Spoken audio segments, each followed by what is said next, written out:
Alhamdulillah, pertama-tama marilah kita memanjatkan puji dan syukur kehadirat Allah Subhanahu wa taala karena dengan rahmat dan hidayahnya lah kita semua dapat berkumpul di ruangan ini dalam acara diseminasi budaya positif. Salawat dan salam senantiasa selalu tercurah kepada junjungan Nabi besar Muhammad Sallallahu Alaihi Wasallam dengan mengucapkan Allahumma sholli ala sayyidina Muhammad wa ala ali sayyidina Muhammad. Yang kami hormati Bapak Kepala SMA Negeri 2 Bangko yang diwakili oleh Ibu Wakil Kurikulum dan teman-teman semua, guru-guru hebat. Ya, terima kasih banyak sudah menyempatkan waktu untuk hadir pada acara kami ini. Sebenarnya acara ini Bapak Ibu dan Ibu-ibu ya, bukan kita gurui ya, tapi ini adalah forum diskusi dan kita sharing apa yang sudah kami dapatkan guru penggerak kepada rekan-rekan sejawat. Bukan maksud kami menggurui, tapi kita sama-sama berdiskusi. Yang akan kami sampaikan yaitu diseminasi budaya positif, di mana tujuan pembelajaran yaitu calon guru penggerak dapat menyampaikan pembelajaran dari penerapan konsep inti dari modul budaya positif serta pemahaman mereka mengenai konsep-konsep inti dalam budaya positif. Di dalam budaya positif ini ada konsep inti yang akan kita bahas, kita sharing kepada ibu-ibu hari ini, yaitu yang pertama adalah positif dan nilai-nilai kebajikan universal, kemudian teori motivasi, hukuman dan penghargaan, restitusi, kemudian keyakinan kelas, kebutuhan dasar manusia dan dunia berkualitas, restitusi 5 posisi kontrol, kemudian juga segitiga restitusi. Sebelum kita masuk nih, saya ingin bertanya kepada ibu-ibu nih, kira-kira budaya positif apa yang selama ini sudah kita terapkan di sekolah kita? 5S. Ya betul, 5S. Apa itu 5S, Bu? Senyum, salam, sapa, sopan. Ya, betul sekali ya. Itu adalah salah satu contoh budaya positif yang manfaatnya luar biasa. Sebenarnya kata-kata 5S itu sudah familiar kita dengar. Tetapi kalau kita terapkan itu memiliki makna yang sangat dalam ya, terutama penumbuhan karakter kita kepada anak-anak didik kita, di mana kita psikologis anak juga akan terbentuk dari 5S tersebut. Kira-kira selain 5S ada budaya positif apa lagi ibu-ibu yang kita terapkan di sekolah kita?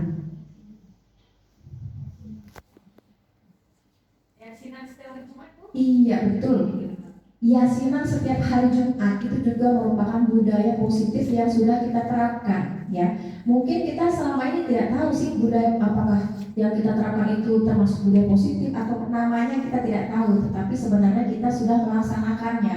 Dimana kalau yasinan atau misalnya kita baca doa setiap hari itu sebenarnya sudah masuk budaya positif. Penguatan karakter apa kira-kira ibu-ibu? Penguatan karakter di mana itu dalam profil pelajar Pancasila? Iya betul Bu Rukian. Jadi itu adalah profil pelajar Pancasila, yaitu yang pertama beriman dan bertakwa kepada Tuhan yang Maha Esa. Kemudian lagi ada di budaya positif yang baru-baru ini kami sebagai guru penggerak ingin menciptakan budaya positif, yaitu menciptakan lingkungan yang bersih. Kira-kira ada yang mengingat itu kira-kira? Ada yang mengamati tidak apa kira-kira budaya positif yang coba kami terapkan? Iya betul sekali ya. Kita ingin menerapkan budaya positif untuk anak-anak mencintai lingkungannya dengan ada akronimnya itu Desaku, Ampas tambah lagi ya, dekat sampah putih dan kurangi sampah plastik. Itu yang budaya positif yang ingin coba kita terapkan ya. Baik Bapak Ibu ya, kita lanjut ya.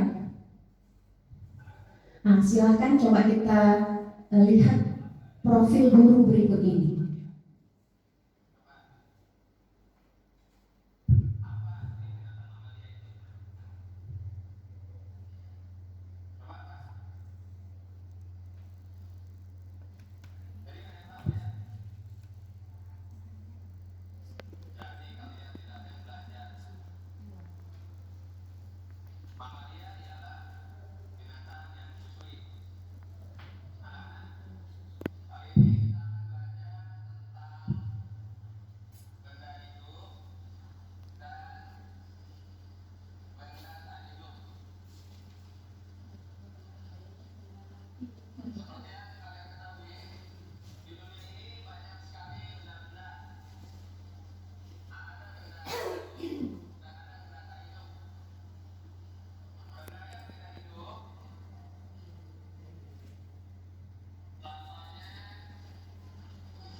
Ya, itulah tadi ya video yang kita saksikan.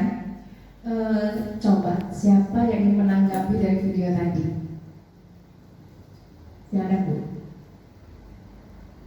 Itu apa ya?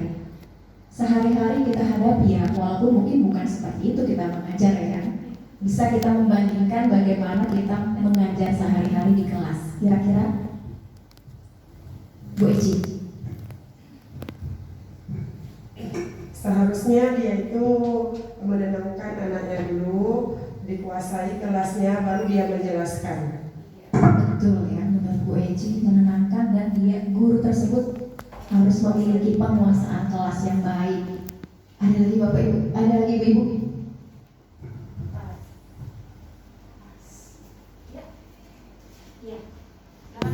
Sepertinya kalau kita lihat di video, Bapak ini kurang menguasai kelas dan juga dia berbicara di papan tulis. Sedangkan anaknya terserah mau anaknya di mejanya masing-masing, ada yang bermain, ada yang tidur. Ya, betul sekali ya. Kita kasih tepuk tangan dulu untuk semangat Bapak Ibu ya, Ibu ya. Iya.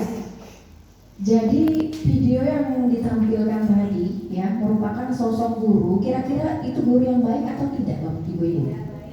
Iya, dengan segala problemnya, kemudian dengan segala kekurangannya. Tadi sudah disampaikan oleh ibu-ibu bahwa Bapak ini kurang menguasai kelas. Dia tidak peduli dengan muridnya, ya kan? Dia menjelaskan yang penting materi dia tersampaikan, sementara tidak tahu apa yang terjadi di belakangnya, ya, murid bermain dan lain sebagainya, ya. Sementara guru tersebut berharap anaknya pintar, ya, mengerti tanpa dia memahami kebutuhan murid apa yang terjadi di situ, ya. Kita lanjut ya. Nah ini dia. Kita menuju perubahan paradigma belajar, ya ibu-ibu ya. Pembelajaran dengan paradigma baru dirancang berdasarkan prinsip pembelajaran yang berdiferensiasi, sehingga setiap murid belajar sesuai dengan kebutuhan dari tahap perkembangannya. Untuk mewujudkan profil pelajar Pancasila. Masih ingat ibu-ibu profil pelajar Pancasila? Iya, boleh kita bernyanyi boleh? Iya, silakan ya. 1, 2, 3. Pelajar Pancasila beriman dan bertakwa pada Tuhan Yang Esa dan berakhlak mulia, berkebinekaan global, gotong royong mandiri, kreatif dan bernalar kritis. Oke, luar biasa. Terima kasih. Iya. Begitulah tujuan akhir kita ibu-ibu ya untuk mewujudkan profil pelajar Pancasila. Memang guru itu tugasnya maha berat ya kalau dibilang ya kan. Betapa mulia ya, bukan benda mati yang dihadapi, tetapi membentuk karakter anak ya, di mana anak tersebut adalah cikal bakal apa ya, kebudayaan di masa depan. Bagaimana kita bisa membentuk karakter anak dengan baik. Untuk itu kita harus terus-menerus belajar ya ada namanya pembelajaran sepanjang hayat ya ibu-ibu ya. Kita tidak mentang-mentang kita sudah jadi guru terus kita berhenti belajar. Banyak hal yang di luar sana yang harus kita kuasai atau kita pahami.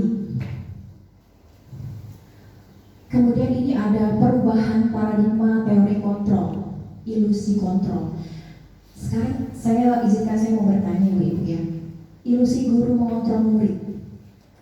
Apakah benar guru itu mengontrol murid? Kita bisa mengontrol murid? Bisa. Coba, bisakah ini bisa atau tidak? Bisakah kita mengontrol murid menurut Ibu Sinti? Bisa. Bisa. Ya. Kalau kita tidak mengontrol anak, kalau sudah belajar kan susah nanti. Ya. Terima kasih Bu Santi. Ya. Sebenarnya ya itu adalah ilusi. Ya. Kita anggap selama ini adalah guru itu bisa mengontrol murid. Sebenarnya tidak ada orang yang bisa mengontrol orang lain. Ya. Hanya kita yang dapat mengontrol diri kita. Mungkin seperti permainan yang genggaman tangan kemarin itu ya. Ya. Anak itu sebenarnya mau menuruti kita karena mereka itu membiarkan mereka dikontrol. Ya. Seperti itu. Misalnya dia memasrahkan diri ya. Padahal sebenarnya itu pun termasuk kontrol ya. Melakukan atau tidak melakukan sesuatu itu termasuk mengontrol diri mereka sendiri. Ya, dan tugas kita adalah bagaimana kita itu menimbulkan ya motivasi intrinsik dari dalam anak itu sendiri. Ya, kemudian ada lagi ya, ini kita tadi kan sharing sama-sama belajar ya ibu-ibu ya. Kemudian ilusi bahwa kritik dan membuat orang merasa bersalah dapat menguatkan karakter. Apakah itu benar?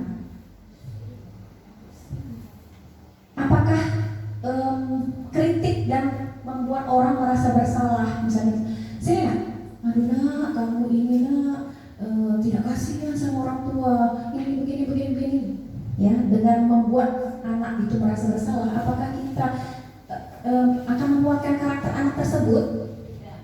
Tidak, iya betul ya, membuat anak merasa bersalah itu akan membuat identitas yang salah kepada anak. Dia merasa dia tidak bisa atau dia sangat merasa bersalah dan dia tidak bisa keluar dari itu. Ya, nanti akan dibahas ya di belakang akan kita bahas bagaimana sih sebenarnya yang membuat anak tersebut mengembalikan kepercayaan diri dan kemudian supaya dia lebih kuat dan berkarakter untuk kembali ke kelompoknya. Ya. Kemudian ilusi bahwa semua perbuatan positif efektif dan bermanfaat.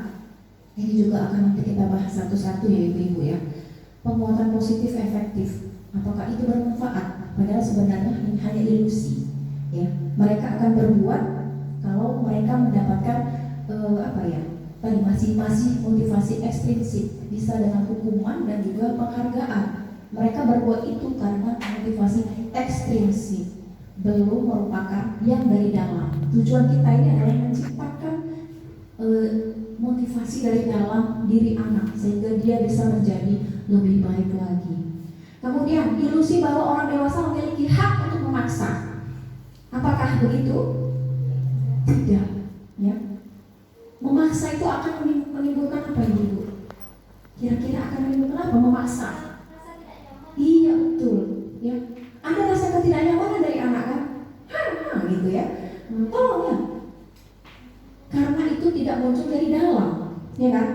Kalau kita menumbuhkan tadi dari dalam, anak itu tidak akan merasa terpaksa, dia akan sukarela mengerjakannya, termotivasi, ya, begitu ya ibu-ibu ya. Selanjutnya, makna disiplin. Apa disiplin itu? Ya, setiap hari ya kita kan disiplin. Kira-kira apa itu disiplin? Taat aturan, iya betul. Taat aturan. Kemudian apa lagi kira-kira yang terlintas kalau disiplin kata Bu Aisyah tadi, taat aturan. Dan tepat waktu, betul ya. Tepat waktu, taat aturan. Mematuhi peraturan sekolah, mematuhi peraturan sekolah, iya betul. Itu yang apa ya selama ini kita pahami ya, disiplin. Ini dia. Disiplin dalam budaya kita sering diartikan sebagai tata tertib dan kepatuhan pada peraturan. Namun disiplin juga dapat dianggap sebagai suatu yang dilakukan pada orang lain untuk memperoleh kepatuhan yang sering kali dihubungkan dengan ketidaknyamanan. Disiplin, ya rasanya terkekang. Kalau dengar kata disiplin itu, harus bagaimana ya? Tidak bebas, tidak apa ya? Tidak kuasa, ya. Ini dia makna disiplin sesungguhnya ya. Disiplin yang dimaksud adalah disiplin diri yang dapat membuat seseorang menggali potensinya menuju tujuan mulia, sesuatu yang dihargai dan bermakna. Disiplin diri juga mempelajari cara kita mengontrol diri, menguasai diri dan bertanggung jawab untuk memilih tindakan yang sesuai dengan kebajikan universal. Itu disiplin berarti cara kita untuk bagaimana cara kita memanajemen diri, mengontrol diri kita. Sebagai pendidik, tugas kita adalah menciptakan anak-anak yang memiliki disiplin diri yang positif, sehingga mereka bisa berperilaku dengan mengacu pada nilai-nilai kebajikan universal dan memiliki motivasi intrinsik, bukan ekstrinsik. Ini dia, nilai kebajikan adalah tujuan positif dan universal yang diinginkan oleh semua orang dan dapat diterapkan pada berbagai latar belakang termasuk bahasa, suku, agama, dan sebagainya. Kira-kira bisa contoh kebajikan universal. Kebajikan universal, nilai kebajikan universal banyak sekali ya di sekitar yang kita alami sehari-hari. Salah satu contoh misalnya peduli, itu nilai kebajikan. Peduli, kemudian apalagi Bu Jumi? Saling menghormati, menghargai, gotong royong, bertanggung jawab. Itu semua termasuk nilai-nilai universal yang tidak membedakan apakah dia suku apa, agama apa, ya, bahasa dan sebagainya. Itu adalah nilai-nilai yang dipatuhi dalam kebajikan universal. Ini dia tadi ya, yang sudah kita bahas dari tadi ya. Motivasi adalah dorongan yang timbul pada diri seseorang secara sadar atau tidak sadar untuk melakukan suatu tindakan dengan tujuan tertentu. Motivasi itu ada dua, motivasi ekstrinsik dan intrinsik. Yang mana yang bagusnya ibu-ibu? Kira-kira yang mana yang bagusnya? Iya, motivasi intrinsik itu ya, yang dari dalam itu yang sangat kuat, ya, yang menjadikan kita itu sukses atau tidak, atau kita mau berbuat atau tidak, kita dari dalam. Kita kalau sudah termotivasi dari dalam, tidak peduli apa kata orang ya ibu-ibu ya, misalnya saya misalnya, atau anak didik kita sendiri misalnya, ayo kita main, digoda ya, kita ke kantin. Tapi kalau dia sudah tertanam motivasi intrinsik dengan nilai-nilai kebajikan universal yang sudah dipercayai dia, misalnya saya nanti habis ini saya mau masuk kuliah atau saya mau menjadi orang yang baik, ya. Kalau sudah itu tertanam, tidak peduli dengan berbagai godaan dan gangguan atau apa segala macam. Itu juga yang membuat mereka itu menjadi disiplin, dapat mengontrol dirinya. Ya. Ini dia yang mempengaruhi disiplin, ya. Motivasi, tiga motivasi perilaku manusia, ya, untuk melakukan sesuatu, ya. Yang pertama adalah untuk menghindari ketidaknyamanan atau hukuman. Kemudian untuk mendapatkan imbalan dari orang lain atau institusi. Dan ketiga, untuk menghargai diri sendiri, menghindari ketidaknyamanan. Waduh, saya ini harus mengerjakan PR nih, kalau enggak saya akan kena hukuman. Nah, itu motivasi yang paling rendah, ya, tingkat motivasi yang paling rendah karena melakukan sesuatu takut terkena hukuman, ya. Kemudian yang kedua, mendapatkan imbalan. Apa yang akan saya dapatkan ya kalau saya begini, kalau saya rajin, kalau saya melakukan ini ya. Motivasinya adalah mendapatkan penghargaan, pujian ya. Itu lapis kedua. Lebih baik daripada yang lapis pertama tadi ya, yang melakukannya karena hukuman. Kemudian yang ketiga ini dia ya, tugas kita sebagai pendidik menanamkan motivasi intrinsik ini kepada anak untuk menghargai diri sendiri ya. Saya akan menjadi orang seperti apa yang saya inginkan ya.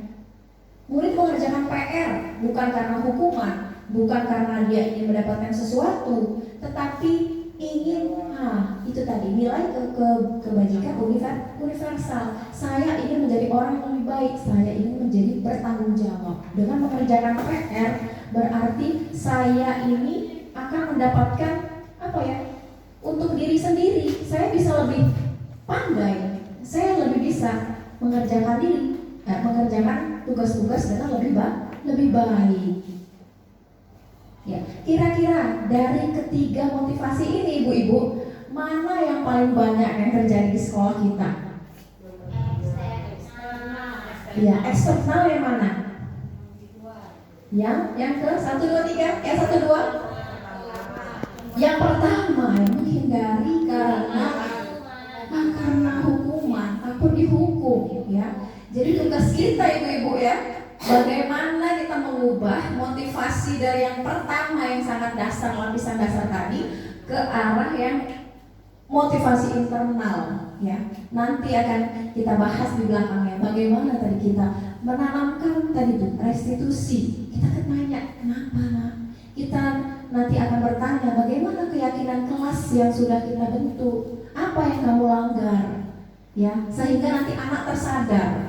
Dia akan muncul dia tadi motivasi intrinsik yang ada dari dalam. Kita gali dari dalam anak tersebut. Ya.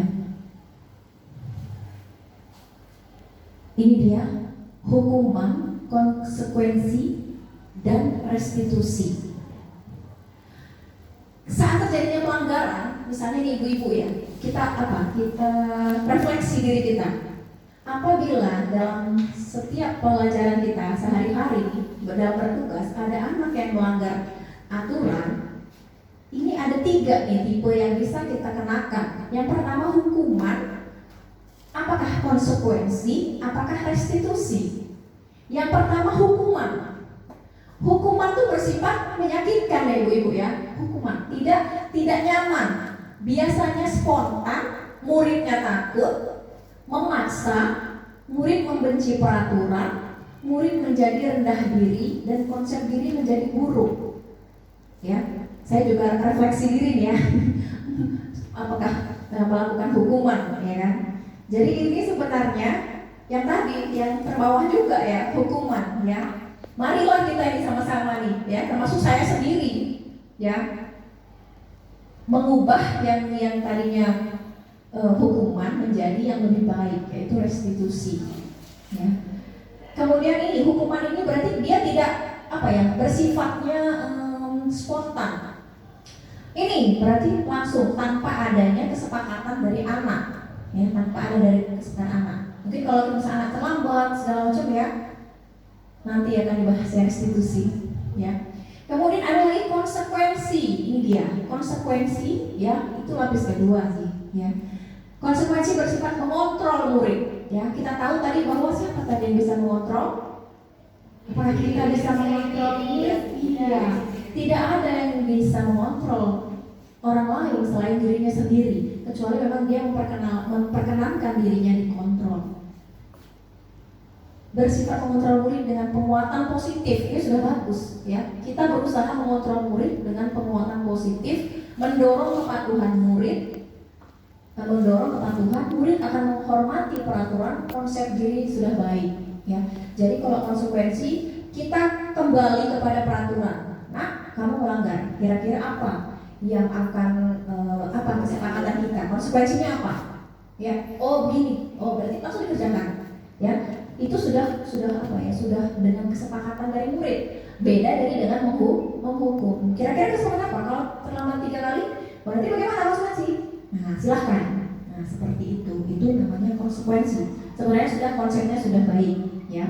Kemudian yang ketiga adalah restitusi. Ini yang selanjutnya, tahapan selanjutnya, yaitu proses menciptakan kondisi bagi murid untuk memperbaiki kesalahan mereka sehingga mereka bisa kembali pada kelompok mereka dengan karakter yang lebih kuat. Restitusi juga merupakan proses kolaboratif yang mengajarkan murid untuk mencari solusi untuk masalah mereka dan membantu murid berpikir tentang orang seperti apa yang mereka ingin menjadi tujuan mulia dan bagaimana mereka harus memperlakukan orang lain. Ya. Jadi dalam restitusi ini terjadi dialog, ya, kolaborasi anak. Kita tidak bisa menghukum atau menghakimi seperti ada contoh, ya kan, ada siswa terlambat, itu kita tanya, ya, kita menggali tadi itu, kita bertanya kenapa kamu terlambat secara dasar, ya kan, mungkin dia ada motornya mogok atau bagaimana, kan kita tidak tahu kondisi dia seperti apa. Nah, dengan itu kita juga bertanya macam mana mereka mencari solusi mereka, bagaimana solusi mereka, misalnya suka terlambat kenapa, coba menurut kamu bagaimana solusinya, macam mana, ya, kita tanyakan kepada mereka, ya, dari hati ke hati istilahnya, ya. Kemudian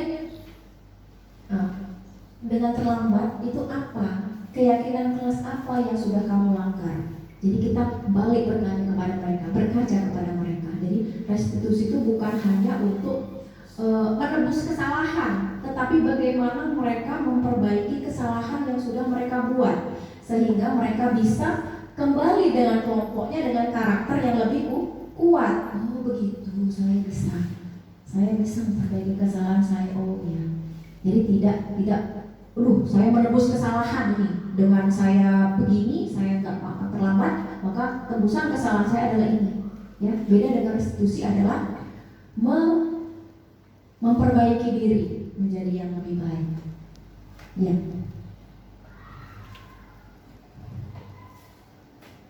Ya, lanjut.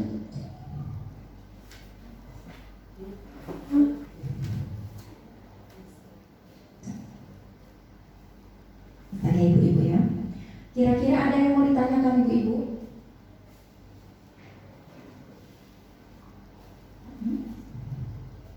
Ya. Ada yang ingin ditanyakan? Yang ingin disampaikan? Sebenarnya tadi ada contoh-contoh, ya, ada contoh-contoh apakah ini masuk hukuman, konsekuensi, atau restitusi. Nih, saya ada contoh nih ibu-ibu, ya. Kalau nih terlambat, kemudian berlari 3 kali putaran lapangan, apakah itu termasuk hukuman, konsekuensi, atau restitusi? Hukuman bukan restitusi, hukuman dan konsekuensi saja. Apakah itu hukuman atau konsekuensi? Hukuman, ya, tuh, ya, hukuman. Kemudian nih, kalau menumpahkan gelas, yang menumpahkan air, ya. Kemudian bukan menumpahkan air, membuat coretan di meja siswa, meja dia, ya. Terus kemudian disuruh menghapus. Apakah itu hukuman atau konsekuensi? Sip, betul, ya, itu termasuk konsekuensi. Misalnya tadi dia ada terlambat, kemudian dia tidak istirahat, berkurang 10 menit, terlambat 10 menit, kemudian waktu istirahatnya berkurang untuk untuk menutupi keterlambatan dia. Apakah itu hukuman atau konsekuensi?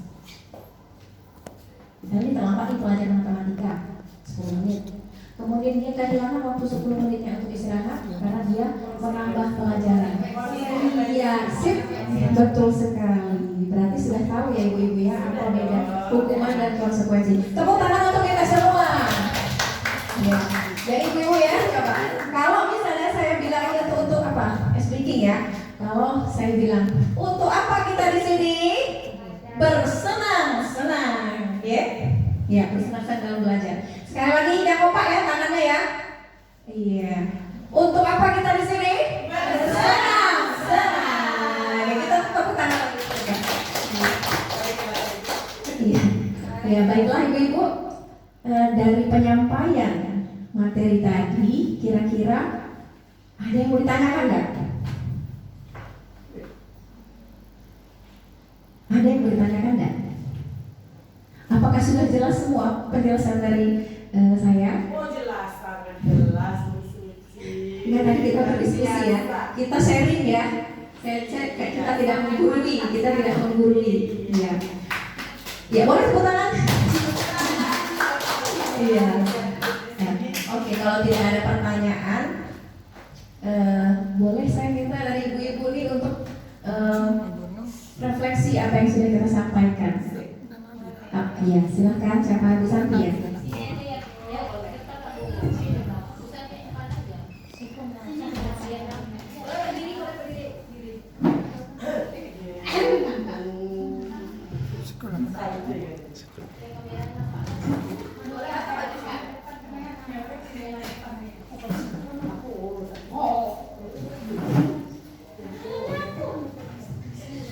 Assalamualaikum warahmatullahi wabarakatuh.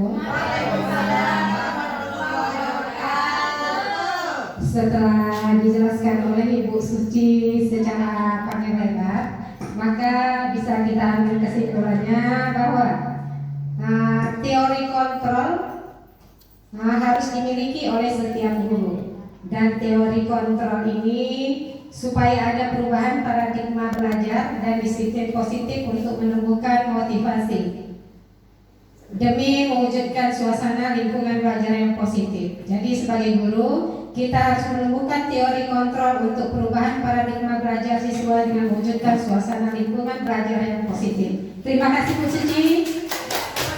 Bu Santi. Alhamdulillah. Ya.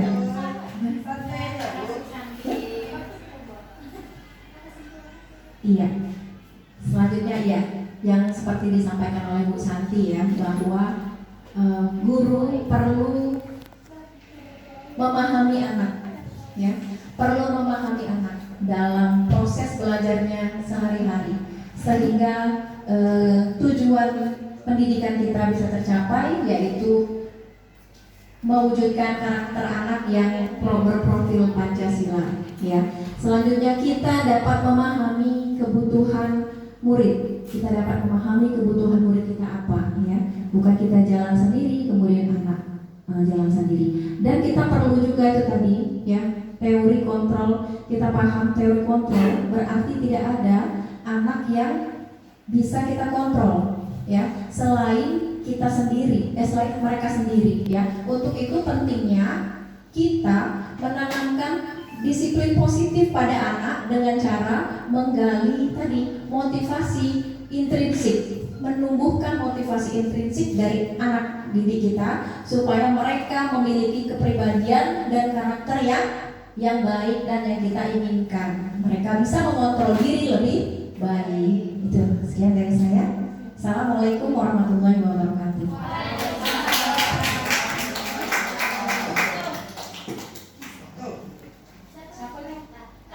Perubahan yang mendukung, ya, apalagi sikap anak semuanya sudah Bismillahirrahmanirrahim. Assalamualaikum warahmatullahi wabarakatuh.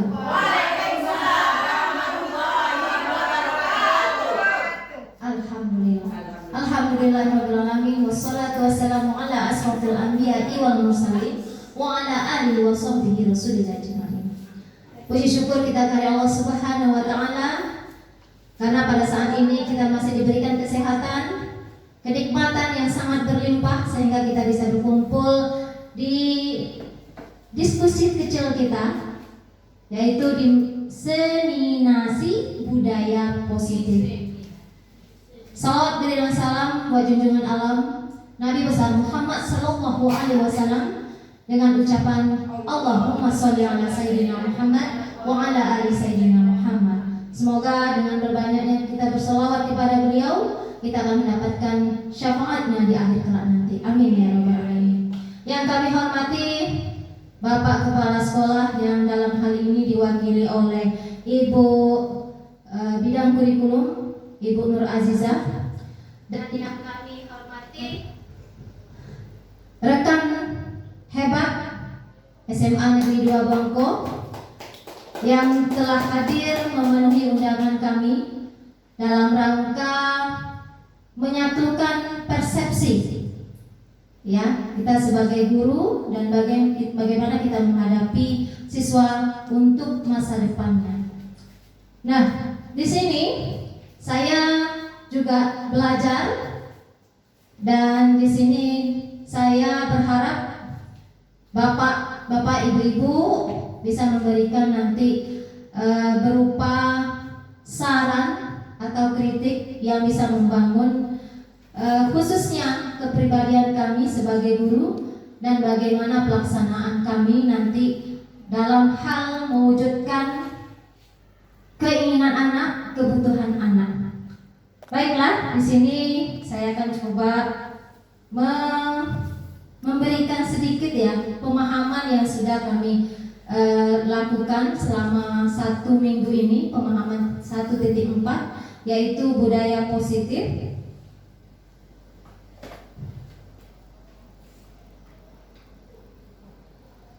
Nah, tujuan pembelajaran di sini kami berharap dapat menyampaikan pembelajaran dari penerapan konsep inti dari modul budaya positif serta pemahaman mengenai konsep-konsep inti dalam modul budaya positif. Konsep inti dalam budaya positif yang pertama adalah disiplin positif dan nilai-nilai kebajikan universal. Yang kedua, teori motivasi, hukuman, dan penghargaan. Selanjutnya, restitusi. Dan yang ketiga adalah keyakinan kelas. Yang keempat, kebutuhan dasar manusia dan dunia berkualitas. Yang kelima, restitusi terhadap 5 posisi kontrol guru. Yang keenam adalah restitusi atau segitiga restitusi, bagaimana kita menghadapi anak yang memerlukan kebutuhan sesuai dengan apa yang telah dilakukannya. Next. Nah, di sini ya, kita sebenarnya guru sudah cukup lama ya. Paling lama di sini Ibu Nur Azizah berapa tahun, Bu? Lebih kurang 21 tahun ya. Luar biasa, kasih plus dulu untuk Bu Nur Azizah. Luar biasa perjuangan beliau mendidik anak ya.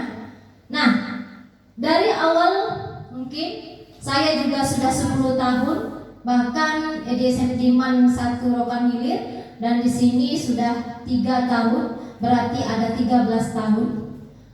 Ada paradigma sebenarnya dalam belajar tersebut, di mana paradigma itu seharusnya ada setiap zaman, tentu ada perubahan-perubahan yang akan dibentuk. Tak bisa lagi dari zamannya dulu, saya ingat sekali itu SD bawa sapu lidi rotan yang dicocang macam rambut, itu dibawa oleh gurunya masing-masing. Itu saya ingat sekali itu. Masalahnya pernah dibesit Ibu. Sakitnya luar biasa dan sekarang masih terbekas. Gitu ya. Nah, hal tersebut apakah bisa dilaksanakan sekarang? Tentu jelas tidak. Setiap zaman pasti berubah. Setiap zaman cara pasti berubah. Ya, orang yang dimunculkan juga berubah. Semuanya harus ada perubahan-perubahan yang mendukung.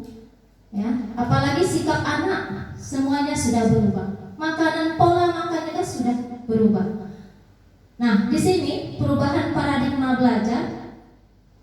Pembelajaran dengan paradigma baru dirancang berdasarkan prinsip pembelajaran yang berdiferensiasi, sehingga setiap murid sesuai dengan kebutuhan dari tahap perkembangannya untuk terakhirnya itu mewujudkan profil pelajar Pancasila. Nah, ini ada paradigma baru. Menurut Ki Hajar Dewantara, kita sebagai guru itu harus memiliki sifat atau harus menjadi penuntun bagi siswa-siswanya atau bagi murid-muridnya. Kita harus menjadi teladan dan contoh bagi murid-murid tersebut. Ya, kita harus menjadi penuntun, bukan menuntut. Ya, banyak ini kalau kita lebih menuntut, mana PR kamu? Tanpa harus mendengarkan, kenapa kamu tidak selesai PR-nya, nak? Beda ya? Beda ya Bapak Ibu ya?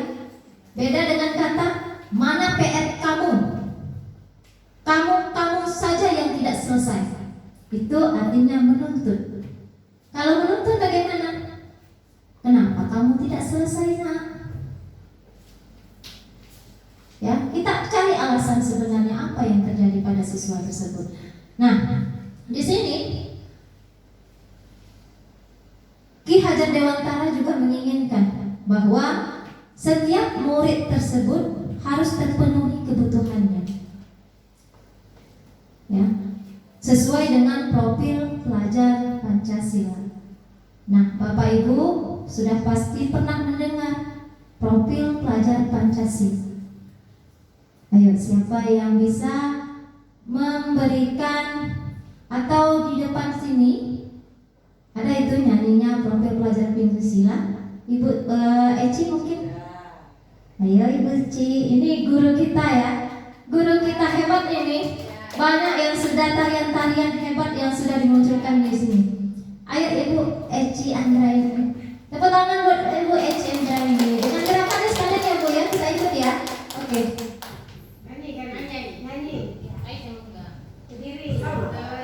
Sama boleh. Pelajar Pancasila beriman dan bertakwa pada Tuhan Yang Esa dan berakhlak mulia, berkebinekaan global, gotong royong mandiri, kreatif dan bernalar kritis. Tepuk tangan dulu. Terima kasih Bu Eci Anggraini. Sesuaikan dengan bakatnya, Bu Eci Anggraini adalah merupakan guru seni budaya yang sudah banyak menciptakan siswa-siswa yang berbakat, siswa-siswa berbakat dengan bidangnya. Ya.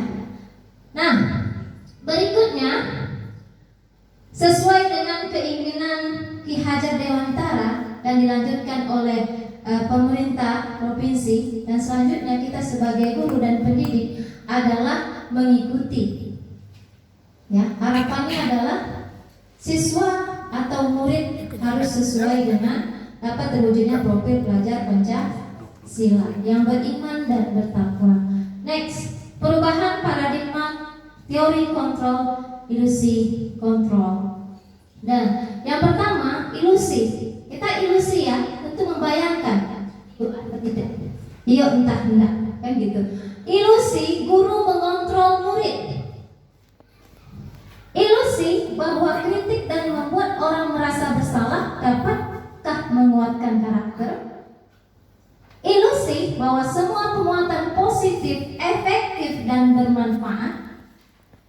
Ilusi bahwa orang dewasa memiliki hak untuk memaksa. Apakah benar itu semua? Apakah benar Bapak Ibu itu semua?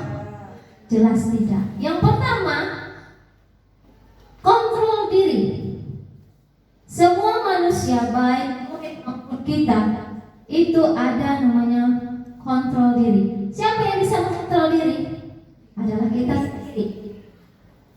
Yang mengontrol diri adalah kita sendiri. Kadang-kadang ada anak memang patuh, ya patuh dia. Padahal sebenarnya ada keinginan dia yang tidak disampaikan. Karena ada pemaksaan dari guru itu sendiri. Nah, kadang-kadang kalah kita guru, kadang-kadang terlalu memaksa itu, kadang mengasih hukuman sehingga anak-anak menjadi takut. Ini yang berbahaya Bapak Ibu. Ya. Kalau terjadi mereka tidak ada kenyamanan, ada rasa takut, mentalnya pasti akan kena, kepercayaan dirinya pasti akan kena. Pasti itu. Udahlah, pasrah aja lah. Dong ada cakap ibu tuh. Kita dengarkan sajalah apa nanda ibu tuh. Kadang-kadang guru ini enggak pula koreksi diri. Ya. Kadang-kadang anak tuh takut sama aku. Sebenarnya bahasa takut itu harusnya tidak ada. Yang ada adalah kepatuhan. Tapi sesuai dengan kontrol dirinya masing-masing. Nah, kita harus sebagai guru dan pendidik, apa sebenarnya keinginan anak itu? Nah, apa sebenarnya keinginan anak itu? Harus kita ketahui dulu. Next.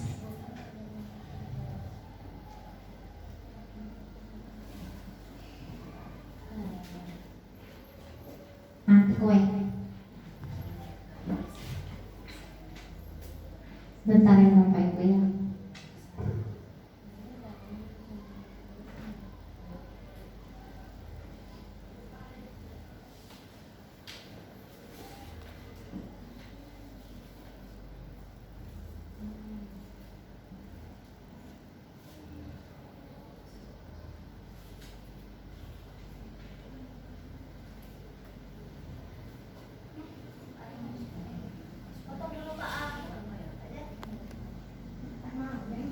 Kita mulai lagi ya Bapak Ibu ya.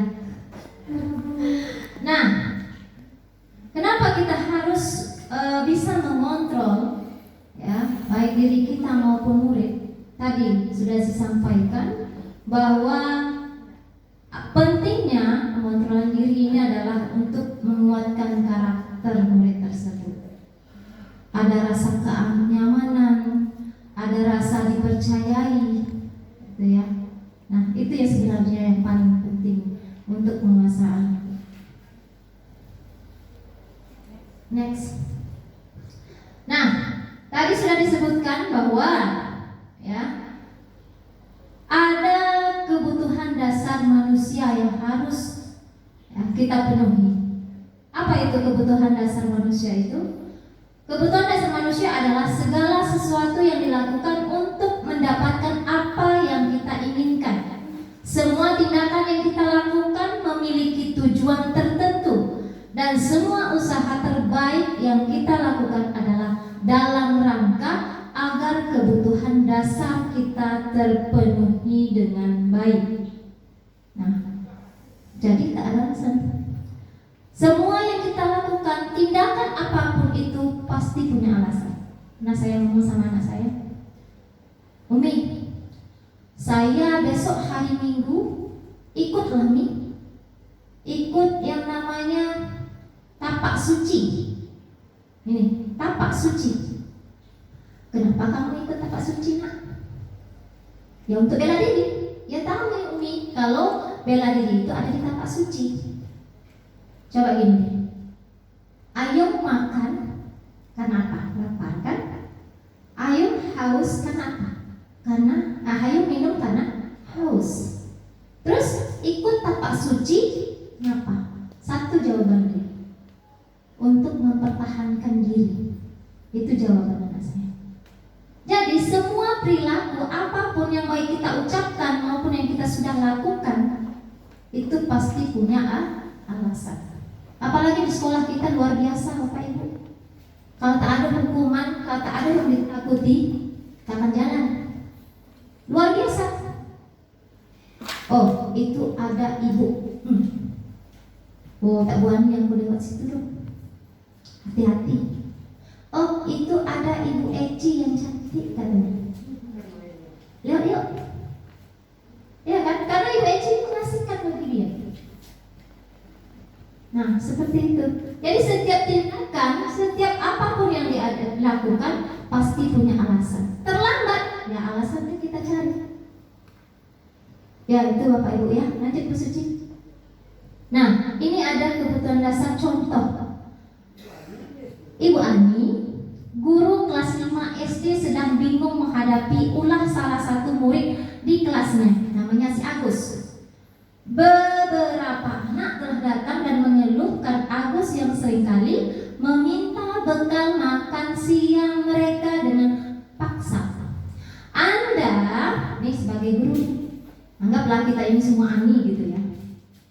Nah, termasuk Bu Lili Ani. Anda menghadapi situasi seperti Ibu Ani. Yang pertama, pertanyaan pertama adalah apa yang akan Anda lakukan? Menurut Anda, kira-kira apa alasan Agus melakukan itu? Ya, apa yang akan Anda lakukan? Ayo, Bapak Ibu, ada satu orang yang ingin menyampaikan solusi apa yang akan Anda lakukan terhadap Agus ini? Ibu Ani mungkin? Ini pas kebetulan Ibu Ani ya. Silakan Ibu Ani. Bagaimana Ibu Ani? Apa yang harus Bu Ani lakukan pertama kali ketika melihat hal tersebut?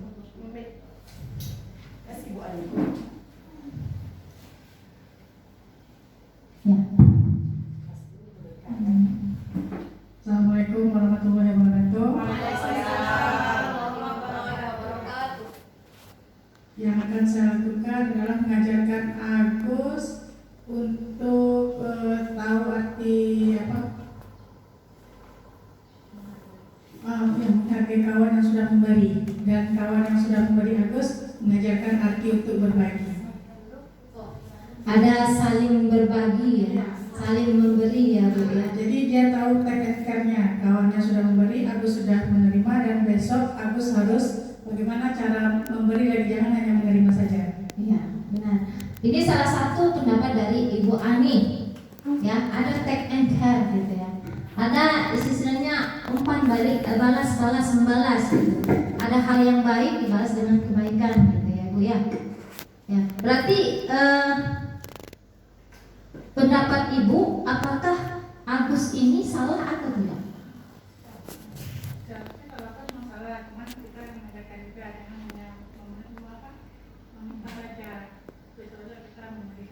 Oh gitu ya. Berarti gini, Agus, ya, kamu ini Agus lapar.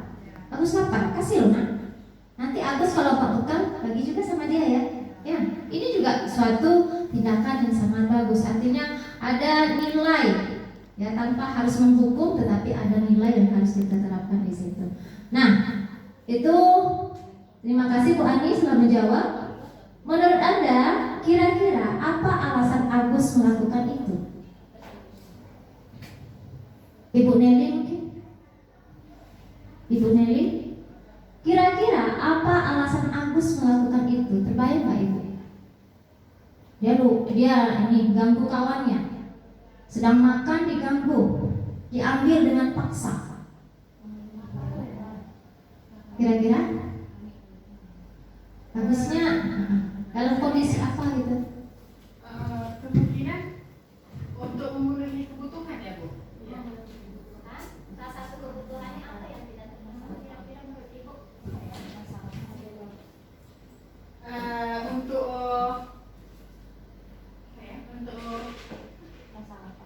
Untuk menghindari rasa lapar. Oh ya, untuk menghindari rasa lapar ya Ibu. Ya, benar sekali. Sangat benar. Ini lapar itu adalah kebutuhan dasar manusia. Kalau tidak terpenuhi, berarti ada sedikit rasa penyimpangan yang akan dilakukan. Orang kelaparan. Sering kita melihat tuh anak-anak, Bu, aku keluar dulu Bu, lapar. Nggak boleh, kadang gitu kita ya. Nah, Bu, kadang keluar. Nah, apa ya reaksi anak itu kalau ketika kita larang? Tentu memberontak kadang, ibu ini pelit lah. Ya, keluarlah bahasa-bahasa tidak enak. Maka ketika memang tekanan kebutuhan itu tidak terpenuhi, keluarlah yang namanya penyimpangan. Silakan Bu lanjut. Nah, ini lihat. Kita lihat ya. Jawaban Ibu yang sudah Ibu pikirkan ada di sini. Apa kebutuhan yang sedang dipenuhi? Ini adalah kebutuhan Agus tadi. Berarti ada 4 ya. Kira-kira 4 kebutuhan. Kalau ada Bapak Ibu yang ingin menambahkan silakan. Bila jawabannya adalah lapar dan orangnya jiwanya tidak membawa bekal, maka kebutuhannya adalah untuk bertahan hidup. Yang kedua, ada butuh kasih sayang. Apa itu? Bila jawabannya senang temannya jadi memperhatikannya, maka kebutuhannya adalah kasih sayang. Usil dia sama temannya. Yang ketiga, bila jawabannya merasa hebat karena temannya jadi takut, makanya dipaksa habis tadi, maka kebutuhannya adalah kekuasaan. Dia ingin orang itu takut dengan dia. Yang keempat, bila jawabannya bosan dengan bekal yang dibawanya, maka kebutuhannya adalah kebebasan. Dia ingin sesuatu, mencari sesuatu yang lain dari itu. Ya, itu mungkin jawaban dari masalah Agus tadi. Next book. Nah, di sini kebutuhan dasar manusia ada 5. Yang pertama adalah untuk bertahan hidup tadi. Apa itu? Makanan, karena dia lapar butuh makan. Lanjut lagi pakaian, tempat tinggal, keamanan, dan kesehatan. Salah satu tidak terpenuhi ini gawat ini. Ya, kalau tidak ada pakaian di mana itu coba? Ya, tak ada tempat tinggal, kacau itu. Nggak ada ketahanan hidup itu. Ya, lanjut lagi adalah kasih sayang, merasa diterima. Rasa diterima, berbagi, dipedulikan, kerjasama, menjadi bagian dari kelompok. Kadang-kadang ada tuh siswa, kadang-kadang kita hanya memperhatikan sebelah sini aja. Ibu dari tadi, ibu tengok sebelah sana aja, bu. Kami tak ada ibu tengok-tengok. Ya, itu mereka butuh kasih sayang. Kadang usil dengan kawan-kawannya. Supaya apa? Supaya kita melihat mereka. Coleknya satu, dicoleknya satu. Ya, sebenarnya itu butuh kasih sayang, bukan budak terdogil, bukan budak terbandil. Tapi mereka perlu diperhatikan, perlu diterima. Rasa itu sebenarnya yang muncul. Next, kekuasaan. Kebutuhan yang ketiga adalah kekuasaan. Harga diri, keinginan untuk dilanggar, memimpin, berprestasi, dan diakui. Ya, ini kalau kekuasaan ini sebenarnya ada beberapa ini, ada yang nilai positif, ada nilai negatifnya. Untuk harga diri, siswa yang ingin menunjukkan ini loh aku. Ya, ada positifnya itu dia mau dilihat dia yang paling pintar di kelas itu. Ada yang seperti itu. Ya, ada yang memang akulah yang bagak di kelas itu, aku yang hebat di kelas itu. Nah, kalau yang ingin pintar tadi menunjukkan prestasi-prestasinya. Ya, kalau yang bagak tadi adalah adanya penyimpangan-penyimpangan yang terjadi. Dan kebebasan. Yang keempat adalah kebebasan. Apa itu? Mandiri, memiliki pilihan, mencoba hal baru, mengandalkan kemampuannya. Mandiri, butuh kebebasan. Ya, kita Bu, Bapak Ibu, ini guru BK kita ada 2 di sini, Bu Rasmira sama Ibu Lili. Pertama yang harus dilakukan adalah dia asesmen diagnostik. Apa itu asesmen diagnostik?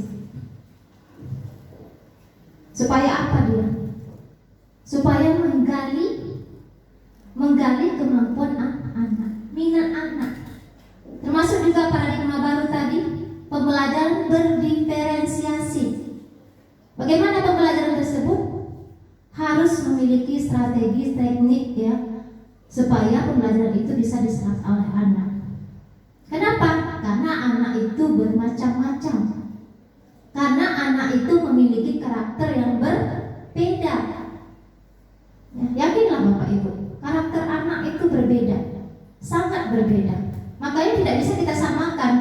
Strategi kita pakai, misalkan menghafal, belum tentu anak semuanya suka menghafal.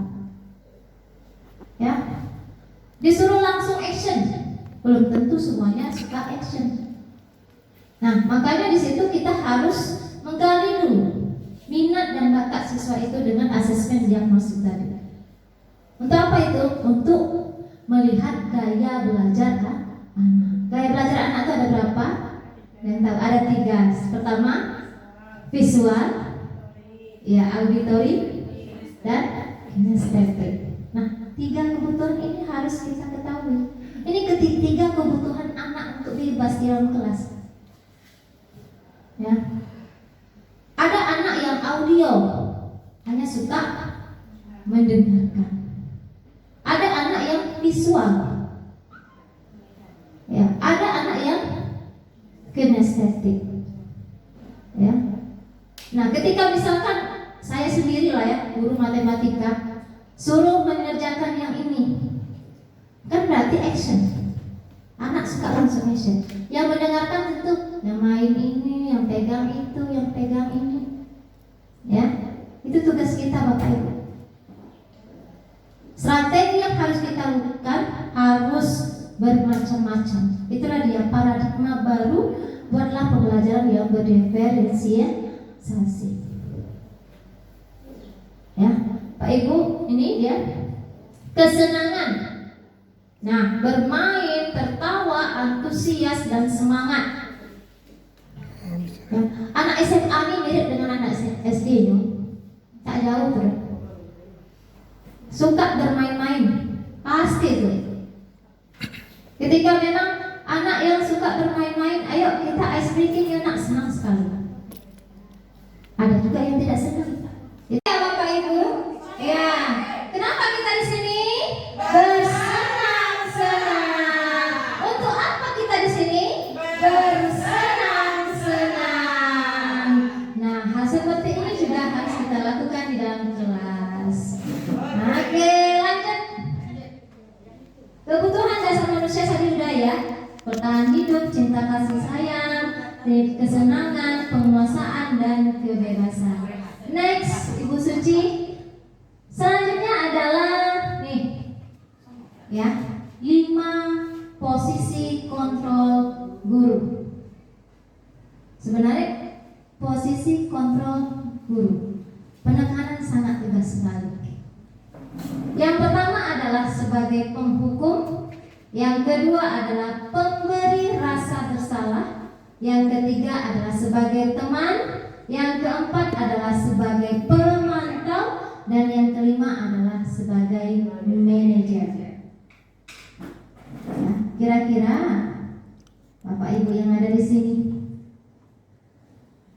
dari 5 posisi kontrol yang ada, kira-kira yang mana sudah diterapkan? Teman, teman kan? Yang lain, Ibu Neni? Pemberi rasa bersalah, ya. Udahlah nak, Ibu Lotih nak. Nah, tolonglah dia nak, ya gitu ya Bu ya. Bu Eni. Ada lagi? Penghukum? Manajer ya, manajer ya. Luar biasa yang sudah sampai manajer ini, Masya Allah. Kita lihat ya, seperti apa manajer nantinya ya. Oke, lanjut Bu. Nah, seperti apa itu penghukum?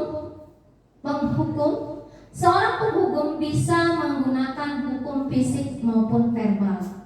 Pada posisi ini senantiasa mengatakan bahwa sekolah memerlukan sistem atau alat yang dapat lebih menekan murid-murid lebih dalam lagi. Guru-guru yang menerapkan posisi penghukum akan selalu berkata, kamu selalu saja salah. Selalu dan selalu, pasti selalu yang terakhir kamu yang selesai. Ini adalah kata-kata penghukum. Kira-kira kalau kita yang bilang seperti itu sakit enggak? Sakit ya Bang, sakit ya Bapak Ibu. Ya, sakitnya itu di sini gitu. Ya, ini karena guru saja ini kita hormati gitu ya. Kalau enggak layak tuh buku, sakit aja Bu. Nah, ini ciri-ciri guru sebagai penghukum. Lanjut Bu. Ciri-cirinya bagaimana? Ciri-cirinya adalah nada suaranya tinggi, kau ya nih. Nah, itu kan bahasa tubuh, mata melotot. Apalagi saya. Ya. Dan jari menunjuk-nunjuk dan menghardik. Anak tidak memiliki kesempatan untuk memberi alasan. Ya, itu sering banyak itu terjadi. saat itu tunduk, malahan ada yang melawan itu. Jadi hati-hati juga, jangan sampai kita menjadi guru yang kontrolnya penghukum. Dampaknya kepada murid adalah akan marah, kecewa, dan bisa menimbulkan dendam. Seperti tadi yang saya katakan, bawa lidi sapu yang dicocang, dibesitkan kepada anak itu, sampai sekarang masih terbekasnya kan? Masih. Dipukul pakai buku, pak, itu masih terbekas. Bagaimana kita? Mau anak membekas seperti itu sampai tua? Mau nggak Bapak Ibu? Tidak ya Bapak Ibu. Nah, jadi harus kontrol diri. Guru sepertinya senantiasa percaya hanya ada satu cara agar pembelajaran bisa berhasil, yaitu dengan caranya dia sendiri. Kau harus patuh dengan saya, tanpa harus melihat kontrol diri anak tersebut. Kendali anak itu, dia mengendalikan semua kelas itu. Mau tak mau anak harus mendengar dengan dia. Mau tak mau, kau harus patuh dengan saya. Jadi timbul rasa takut pada anak itu. Apakah rasa takut itu membatasi karakter anak? Sangat membatasi. Hati-hati Bapak Ibu, jangan kita menjadi zolim. Sebenarnya itu sudah zolim itu, ya, menghambat tumbuh kembangnya karakter anak. Hati-hati. Lanjut Bu. Udah ya. Pembuat merasa bersalah. Pada posisi ini biasanya guru bersuara lembut. Membuat merasa bersalah akan menggunakan keheningan untuk membuat orang lain merasa tidak nyaman, bersalah atau rendah di diri. Ibu kecewa sekali dengan kamu. Berapa kali Bapak harus memberitahu kamu ya? Gimana coba? Kalau orang tua kamu tahu kamu berbuat begini nak, ya, ini sering sekali ini kita lakukan tanpa sadar, sering sekali kita lakukan ya, sangat sering sekali. Udahlah, ibu ngerti, tolonglah, diamlah. Lanjut Bu. Ciri-cirinya adalah nada suara melas, halus, sedih, bahasa tubuh merapat pada anak, lesu, melantai. Ya, hasilnya murid akan merasa bersalah telah mengecewakan Bapak Ibu gurunya. Murid akan merasa menjadi orang gagal dan tidak sanggup membahagiakan orang lain. Kadang-kala sikap seperti ini lebih berbahaya dari sikap penghukum karena emosi akan tertanam rapat di dalam. Murid merasa menahan perasaan, tidak seperti posisi penghukum di mana anak bisa menumpahkan amarahnya walaupun dengan cara negatif.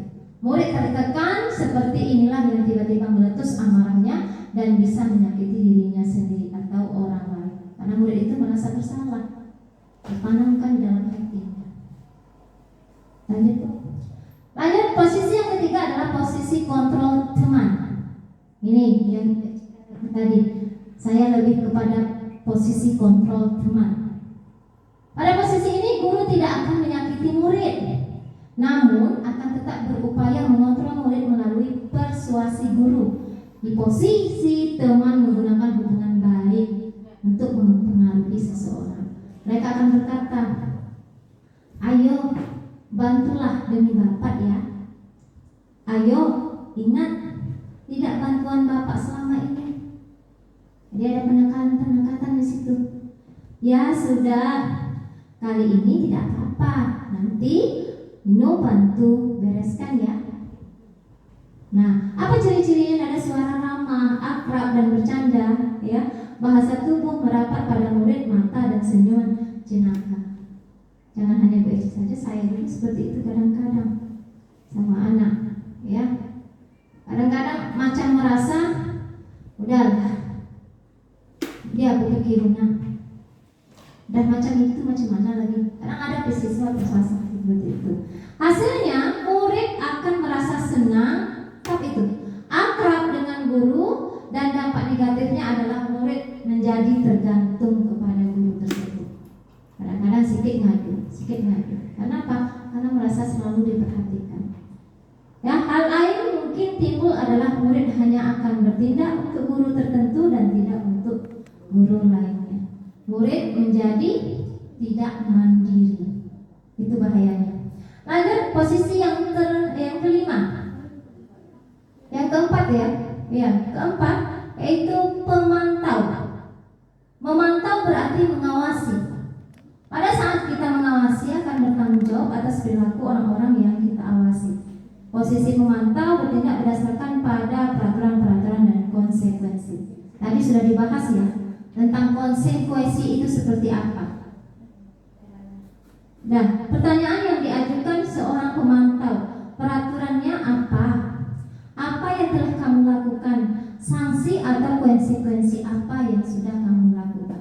Berarti ini kalau sebagai pemantau, dia sudah ada konsekuensi atau keyakinan kelasnya yang sudah dibuat, atau keyakinan sekolahnya sudah ada aturan. Jadi tinggal mengawasi. Jika anak itu terlambat, apa konsekuensi yang dikasihkan oleh sekolah? Ya seperti itu. Nah, ciri-cirinya nada suara datar, bahasa tubuh yang formal. Hasilnya murid memahami konsekuensi yang harus dijalankan karena telah melanggar salah satu peraturan sekolah. Seorang pemantau sangat mengandalkan perhitungan, catatan data yang dapat digunakan sebagai bukti atas perilaku seseorang. Ini dia pemantau. Ada dokumentasinya tersendiri. Ya. Nah, yang keempat ini beberapa ya. Mungkin kalau dari persentase 70 orang di sini guru, mungkin hanya 50 yang punya data itu. Jadi setiap anak itu terlambat ada catatannya. Ya, setiap anak itu bermasalah ada catatannya. Ini yang termasuk kepada pemantau. Ada konsekuensi yang harus dirasakan. Ya. Nah, lanjut yang terakhir adalah posisi control manager. Adalah posisi di mana guru berbuat sesuatu bersama dengan murid, mempersilahkan murid bertanggung jawab atas perilakunya, mendukung murid agar dapat menemukan solusi atas permasalahannya sendiri. Seorang manajer telah memiliki keterampilan di posisi teman dan pemantau, dan dengan demikian bisa jadi sewaktu-waktu tertentu kembali kepada posisi teman dan pemantau. Nah, ciri-cirinya nada suara tulus, bahasa tubuh tidak kaku, mendekat ke murid. Hasilnya murid mandiri, percaya diri dan dapat memecahkan masalah. Tugas seorang manajer bukan untuk mengatur perilaku seseorang, kita membimbing murid untuk mengatur dirinya. Seorang manajer bukan memisahkan murid dari kelompoknya, tapi mengembalikan murid tersebut kepada kelompoknya dengan lebih baik dan kuat. Arti manajer di sini, ya, guru tidak semerta, ya, tidak semertanya menghukum, memarahi, tapi ada cara tersendiri. Yang pertama adalah dia cari dulu masalahnya apa, kenapa dia buat seperti itu, itu, ya. Yang kedua, menanyakan kepada siswa tersebut, ya, kenapa bisa terjadi hal itu, dan selanjutnya memberikan siswa tersebut kesempatan apa yang harus diperbaiki, apa solusi dari permasalahan tersebut. Contohnya misalkan anak itu terlambat, tarik anak itu ke tepi. Kenapa kamu terlambat, nak? Tadi malam bangunnya lama, Bu. Tadi malam tidurnya lama. Kenapa tidurnya lama? Main HP, Bu, begadang. Oh iya, main HP ya, nak, ya. Terus jadi tidurnya lambat, dan sekarang kamu juga terlambat datang sekolah. Kira-kira, nak, apa keyakinan kelas kita yang sudah kamu langgar? Ya, Bu, terlambat, Bu. Ya. Dan selanjutnya kita tanyain bagaimana solusi anak tersebut, ya. Terus kalau misalkan kamu terlambat, apa seharusnya yang kamu lakukan? Tidurnya lebih cepat, Bu. Dan besok kamu terlambat lagi, nak? Enggak, saya usahakan tidak terlambat, Bu. Jadi ada solusi tersendiri bagi anak itu. Anak tersendiri yang mengeluarkan solusinya. Kita memegang janji mereka. Itu yang seharusnya kita lakukan. Dan posisi yang paling ideal yang harus kita miliki sebagai guru. Posisi yang paling ideal. Kenapa? Karena kedua-duanya saling menguntungkan. Ya, guru yang merasa paham dengan anak, anak juga akan paham dengan kita. Insya Allah pagi berikutnya, ya, budaya-budaya positif yang akan muncul yang kita harapkan dari anak maupun guru. Next, Bapak Ibu, ada pertanyaan dari yang sudah kami sampaikan tadi. Ada Bapak Ibu? Ada yang ingin ditanyakan? Berarti paham ya? Posisi kontrol bagi guru dan kebutuhan anak paham ya? Oke. Kira-kira posisi mana yang menurut Ibu itu yang paling Ibu senangi? Kayaknya Mami harus diterapkan ini. Kira-kira yang mana Bapak Ibu? Manajer ya? Manajer ya? Semangat kita mau jadi manajer? Semangat. Tepuk tangan untuk kita semua. Kenapa kita di sini? Bersenang-senang. Kenapa kita di sini? Bersenang-senang. Baiklah, kalau sudah paham, kira-kira tunggu Bu Suci, jangan diklik dulu ya. Nah, ini ada contoh-contoh nanti posisi kontrol. Jadi Bapak Ibu menyebutkan, ini ada pertanyaan, menyebutkan posisi kontrol seperti apa yang muncul ketika kita bicara seperti ini. Jadi Bu Suci jangan dulu. Saya kecewa sekali dengan tingkah lakumu. Ini posisi apa ini? Memberi rasa bersalah. Bu Suci, tunggu. Memberi rasa penghukum. Ya, kita lihat. Teng-teng. Ya, membuat rasa bersalah. Oke, saya kecewa sekali dengan tingkah lakumu. Next. Oke. Kamu tidak pernah benar melakukannya. Penghukum. Next, Bu Suci. Lanjut. Berikutnya. Apa rencanamu untuk menyelesaikan masalah ini? Manajer ya, coba lihat. Lanjut yang berikutnya. Ayolah, lakukan demi ibu ya. Teman ya, kita lihat. Lanjut lagi. Kamu tidak pernah mendapat nilai jika tidak mengerjakan tugas. Ayo, kontrol apa ini?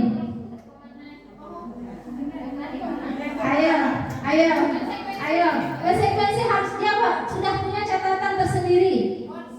Ayo, dia punya catatan tersendiri. Manajer. Oke, Pak pemantau. Oke, kita lihat. Ya, sebagai pemantau. Ya. Nah, tangan kita semua. Nah.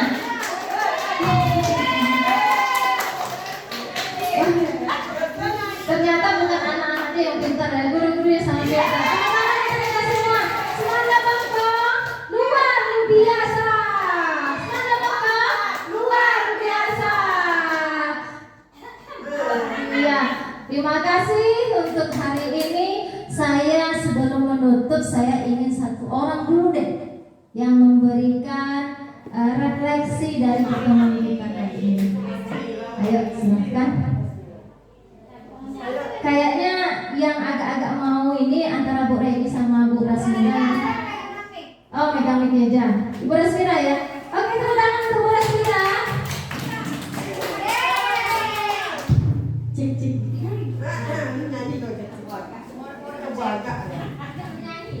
Terima kasih kepada Bu Aisyah telah memberikan saya kesempatan untuk merefleksikan pembelajaran pada hari ini sama-sama. Baiklah. Jadi pembelajaran dari ini yang saya dapatkan adalah kontrol diri itu bukan saja untuk menghukum atau memberikan rasa bersalah kepada anak, tetapi kontrol diri di sini yaitu bagaimana kita mengarahkan atau mengatur